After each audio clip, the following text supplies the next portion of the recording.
দুনিয়াতে জীবনযাপন মুসাফিরের মতোই করা দরকার। এতে একটা ধোকার জায়গা তো। আমার হায়াতুদ দুনিয়া ইল্লা মাতাউল গুরুর, পৃথিবীর জমিন ধোকা।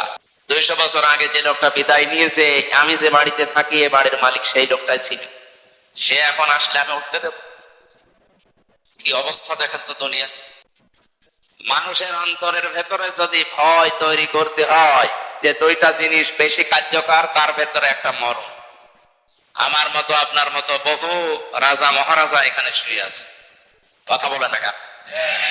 এখানে যারা আছে 100 বছর পর এখানে একটা মানুষও থাকবে না, সব মানুষ ওই জায়গায় যাবে। এই জমিন চাষ করবে তখন নতুন মানুষ। সুতরাং আমরা একটা মুসাফির। আমরা কি দুনিয়াতে জীবনযাপন মুসাফিরের মতোই করা দরকার। এতে একটা ধোকার জায়গা তো।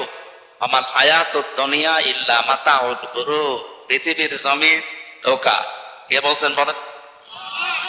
এখান থেকে 200 বছর পরে এই মুরব্বী যদি এখন ওনার যে বাড়ি আছে ওখানে যদি 200 বছর পরে এসে বলে বাড়ি আমার, ওখানে যারা বাস করবে ঢুকতে দেবে?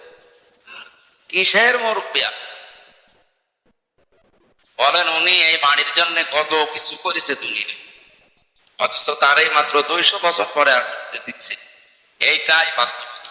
এটাই কি 200 বছর আগে যে লোকটা বিদায় নিয়েছে, আমি যে বাড়িতে থাকি এ বাড়ির মালিক সেই লোকটাই ছিল।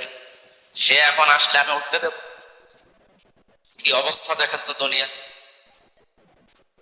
এটা একটু খেয়াল করে শুনবেন। কোরআনে কারিমের এটা পুরাটা যেন ইবাদত হিসাবে আল্লাহ কবুল করে নেন।